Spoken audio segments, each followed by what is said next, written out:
Welcome to Garden Plants with Jim Putnam. Let's talk October Magic Ruby Camellia.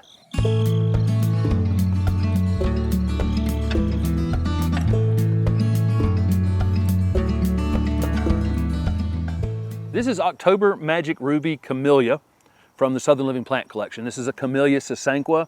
It's one of Bobby Green's introductions. He's been on my Hort Tube with Jim Putnam channel before, if you followed along with that channel. We've been down and visited with Bobby before. Him and his father before him been working on great Camellia introductions for a long time. This one has incredibly dark green, shiny foliage and a super compact habit, great flowering, just a beautiful landscape plant, honestly, if it didn't flower at all, but it does, and it blooms at an interesting time of year. We'll talk more about the flowers in a minute.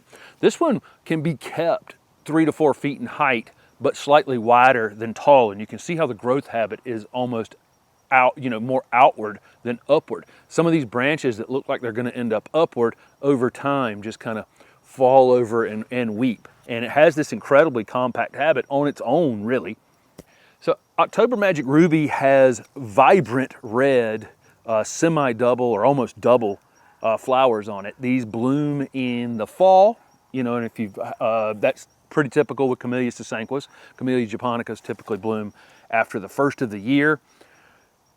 They start out red, and then we've had a couple frosts this week, and you can see that if they get a little bit of night cold on them as they age, they actually get a little bit of a purplish hue to them. So you can end up with the plant with these kind of very red flowers combined with this almost purple flower. I've noticed this the first few, we've had this one in the ground coming up on 2 years, and it's kind of interesting that way. As the flowers age and you get some cooler nights on them, you could walk up to this and call it almost purple. But if you saw them just open on the day they open and you get warm nights, you would definitely call it red. These are hardy in zones 7 to 9. If you're planting them in zone 7A, you'd want them out of the wind, you want them out of the north wind in kind of a protected space, and you'd want to spring plant them.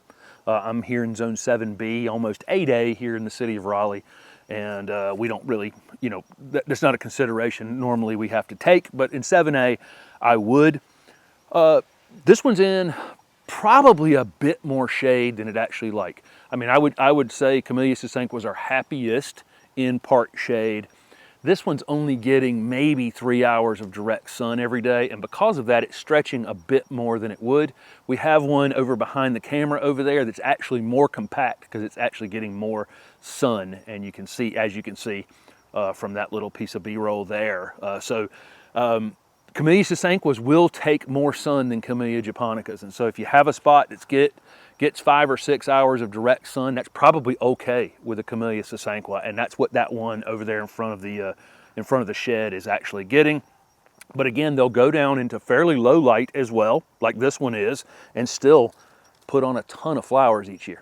Where we're going to use this super compact Camellia sasanqua variety, pretty much anywhere you have a part shade situation. We're using them as, one here and one over here in front of the shed. These would look great in a grouping, along a driveway or something like that if you had a part shade condition. Make a great foundation plant if your windows are under, up to about 4 or 5 feet. Perfect to place there, or it could go on a corner of a foundation where you need to get a little bit more height. Great if you have like a woodland screen or a shade screen. This would be a great plant to put out in front of it, because a lot of times your larger growing plants will kind of get thin at the bottom over time. This would be the perfect little filler, infiller for the bottom of those. But a lot of uses. I mean, the thing has this beautiful shiny green foliage and a great habit with or without these flowers, and it just it also happens to flower, which is an added bonus. Camellias are definitely fond of well-drained soil. That's one of the things you need to know about them. So sometimes our part shady spaces can also be our wet areas, and these are not that fond of that. So find an area that drains between rains and between waterings. And we've got a clay-based soil here, so I mound my camellias up just like I would azaleas or rhododendrons or a lot of plants that don't really like to sit, to have wet feet. When you initially plant your camellia, you're going to want to check on the watering, water it well, let it dry out between waterings though. Come back and check it with your finger occasionally. These are extremely drought tolerant, and I say this about camellias all the time. Some of the best camellias I've ever seen have been on old houses that have been abandoned. And the camellia was planted there, 50 years ago, and once it got rooted into the ground, they are tough as nails. And so keep that in mind. Once it gets to a point out 2-3 years down the road, these really don't need a lot of ongoing watering, as long as you get regular rainfall in your area. Best to prune Camellia sasanquas, well, pretty much all camellias. You prune Camellia japonicas after they bloom in the early spring. Camellia sasanquas you can prune February, March, early April, somewhere in there. You need to give them plenty of time to flush back out and reset flower and set flower buds for that fall. So don't prune these after the 4th of July or so. If you've got a crazy limb, like we've got here, we've got a couple limbs that are coming up higher than we want to keep them. Those can come off whenever. Doesn't really matter. But general pruning, late winter, early spring, and then leave it alone after that.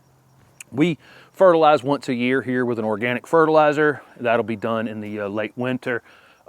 Camellias are acid-loving plants, and so as long as your pH is below 7 in your soil, you can just use a regular organic fertilizer. If your pH is a little high, getting towards 7 or a little bit over, you probably want to use something like Hollytone or an Azalea Camellia rhododendron fertilizer for acid-loving plants. And then just do that once a year. Keep it mulched, keep the weeds away from it, and you should be absolutely fine. They're not really susceptible to many pests. Camellia scale is an issue, or tea scale. Camellias are in the tea family, and there is a scale insect that can get on the back of the leaves. I never worry about it. I mean, sometimes, it never really gets out of control for me. I don't tuck camellias up in really tight corners because I know that the tea scale can get a little worse in those areas.